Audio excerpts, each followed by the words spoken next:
Well, in keeping with the Brady Christmas, by my location, I will call this Brady Spring. Now, it's actually very difficult for me to say Brady Spring with a straight face, because anyone knows that the temperature that we have right now is certainly not spring-like temperature. In fact, it is 106 degrees here right now. Now, it's supposed to be 106 until around 7:38 when the sun goes down, and then it's going to get down into the 90s, and I believe it's going to get into the low 80s, possibly high 70s by 3 or 4 a.m. So spring, I don't know.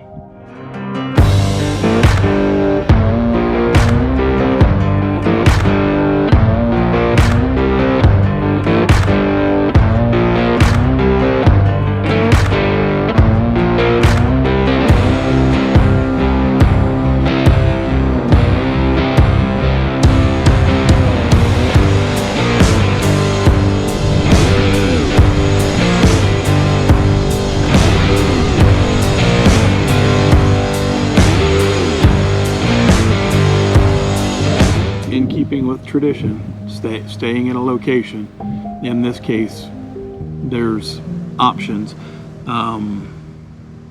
You could probably go downtown and pay ahead of time, but usually what they do is they have like an envelope storage area, and you just get an envelope and you write down the campsite and information about your vehicle or whatnot, and then you put the cash in it, and then you bring that downtown after you've camped. So you can kind of do it both ways. In fact, what I did last time when I was staying, because I knew I was going to stay long term, to make sure I did it right, was I put the money in an envelope with all the information, brought it downtown before I even stayed a night, and so I was paid ahead of time, which was, a little more comforting, I guess. Over by the envelope area, where the envelope should be, is a police officer. So again, in keeping with the tradition of me staying at a location where I would like to be able to, relax, we'll see. Because, obviously I don't know anything saying that I've paid for the area, and typically, again, what I'm planning on doing is going downtown and just paying. They'll have envelopes down there. If not, I'll give them the cash and I'll be done with it. But usually when that's the situation, then the police officers want to verify that they don't have someone here that is a felon staying here or otherwise. In other words, they're basically going to compel me to ID myself.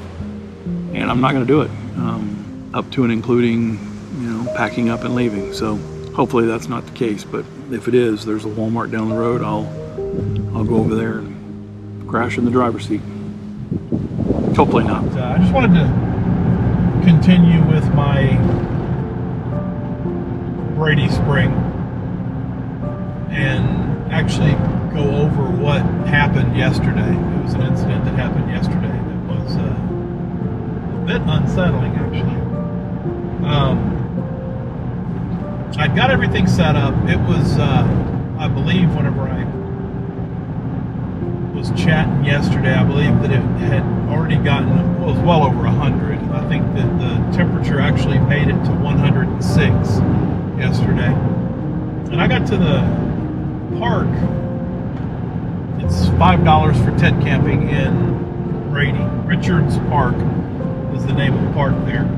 $5 for tent camping, and they do have outlets throughout, because I think that they have events there regularly that have booths that need power. So there is power there, even if you're not in an RV slot. And so I just ran my extension cord, turned fans on, and got everything set up, and was prepared for the evening. By about 4:30, maybe 5 o'clock, I still had about 3 hours of sunlight, and it had not even reached 106 yet. In fact, it reached 106 degrees at about 6:37, somewhere around there. So it was just getting warmer up to that point. And I got everything set up. I had probably 10 bottles of water yesterday total. I had 4 on the road. I had 4 in the ice chest, and then I also used, well, I just filled up my bottles from my bluey, my primary water source, and was putting them back in the refrigerator so that I could cool them off a little bit. About 6:37, somewhere around the time where it was getting as hot as it was going to get, I started to feel a little unsettled, a little uneasy, a little dizzy, actually. And I've had heat injuries in the past. I had actually had a heat stroke when I was in Germany in '94, and hospitalized, 2,500 milliliter IV, so two 1,000 milliliter IVs, and then another 500 before I actually got stabilized enough to where my commander could take me home. I was at a field problem, so this was actually in a field hospital, and was basically brought home and on bed rest for, I think, 3 days. So I've had a history of heat injuries, and I would say yesterday probably was a more or less heat exhaustion. The levels are heat exhaustion, heat cramps, heat stroke. Didn't reach the level of heat stroke, but I was definitely sweating profusely, even with the amount of water that I was drinking. And what I try to do, and I will tell you this, even though I played football for 8 years, including 2 years at Texas A&M University and 14 years on the baseball team, all of which were behind the plate as a catcher. In Texas heat, my body is not adapted to it anymore. Especially whenever I spend the last probably 2 weeks in air conditioning, because I was in Texas primarily to get my registration for my vehicle taken care of. I also had some VA appointments that I needed to go to, and a couple of obligations with family that I wanted to honor. So I was in Texas, or have been in Texas, for about 2.5, 3 weeks now, and most of that was spent in someone's home, so air conditioning. And when I'm driving, like right now, I've got the windows up and the AC on because I'm not going to take a chance again. I've already had 2 of these, two Gatorades. I've got 6 or 8 bottles of water in the ice chest.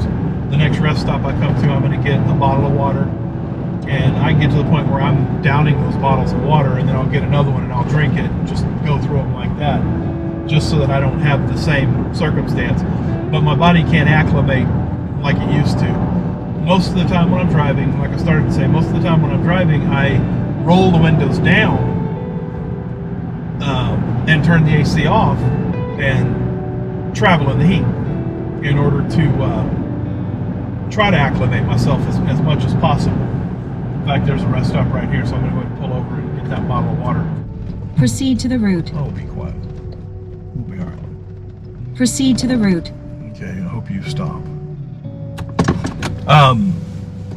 Usually I drive with my windows down so that I can work towards acclimating myself, but I have been, when we look at where I've been for the past probably 6 or 7 months, the hottest that it has gotten anywhere that I've been was 79 or 80. Again, if it got to the 90s, it was as I was getting further south in May.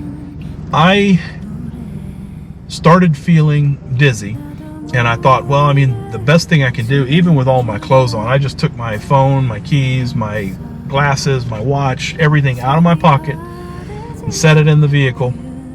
I take that back. I did have my keys because I locked my vehicle, and I started walking to the bathroom. The bathroom was, and it had a shower. The bathroom was probably about 100 yards away. Maybe not even that, probably more like 75 yards away. And as I started to walk towards the bathroom, it was almost like a curtain going down, and I could feel it.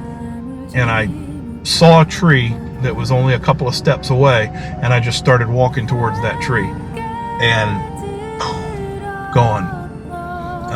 The next thing I know, I was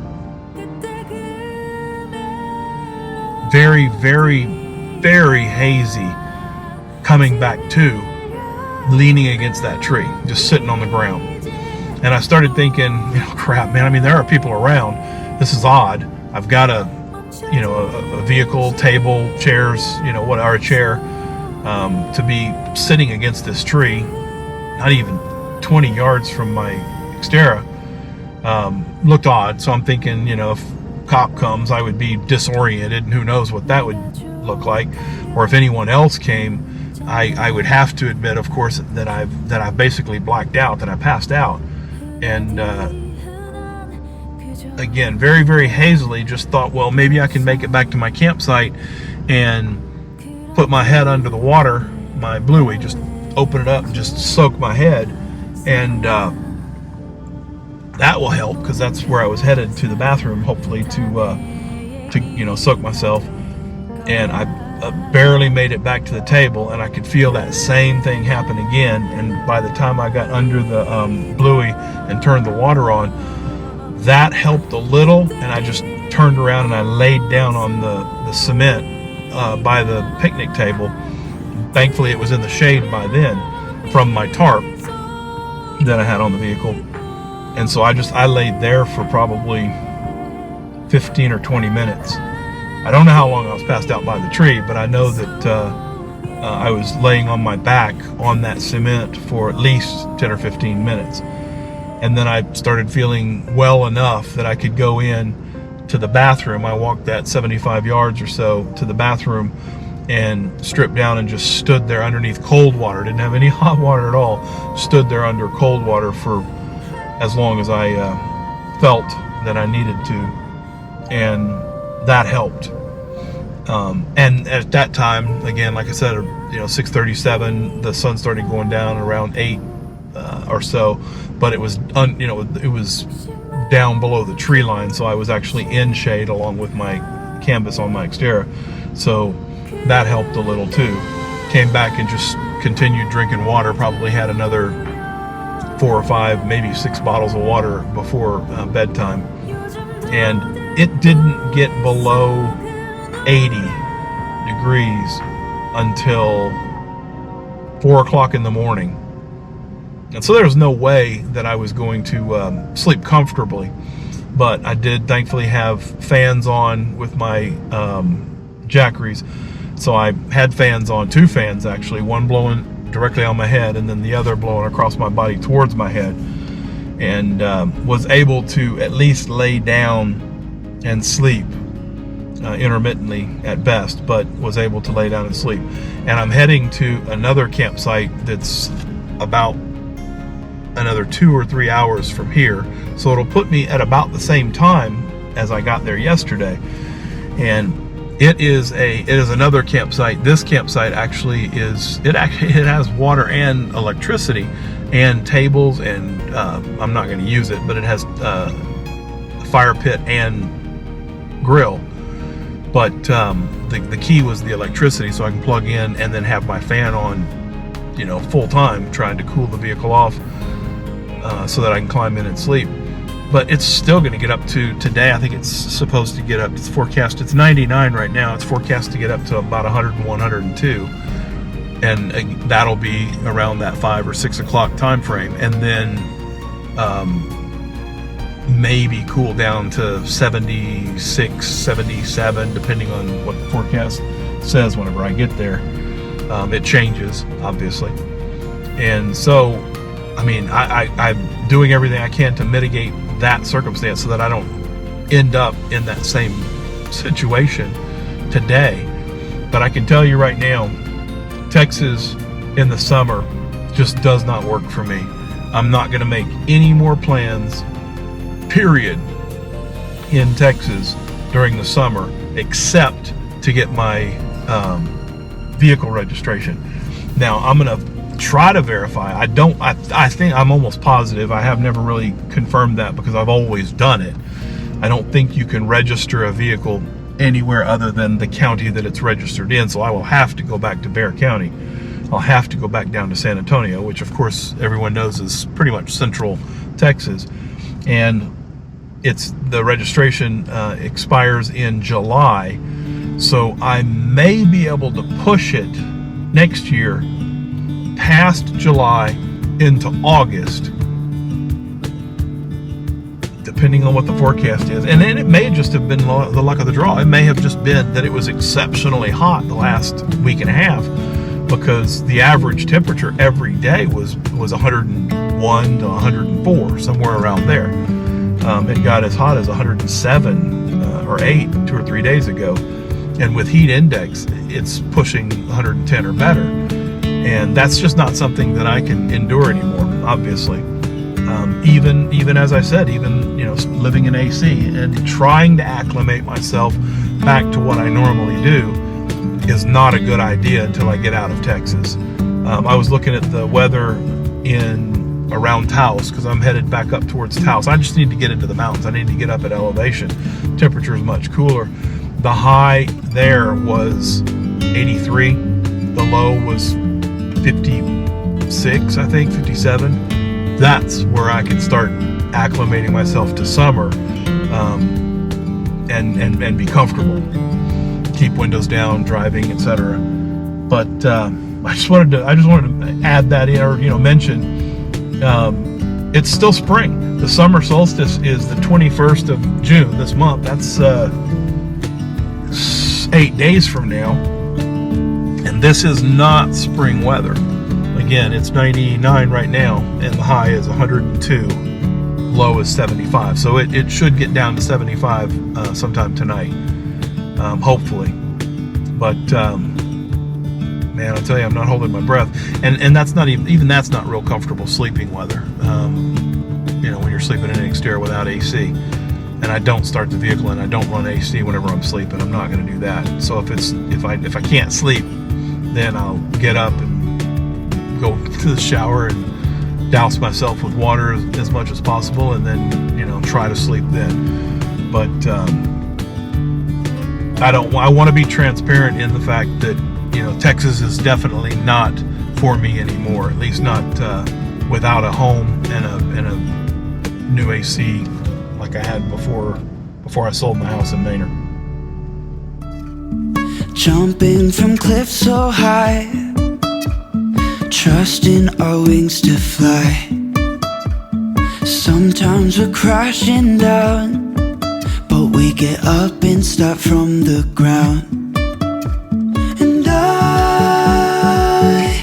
really wanna know, if I'll ever figure out where the road goes. Even if I'm falling down, I will keep on searching for my highs. You can say I lost my mind, I will keep on holding my head high. Even if the sky is falling down, even if the sky is falling down, yeah. The sky is falling down. All the best, always. Wanna come down to the underground old school? Here's a shovel, can you dig it, fool?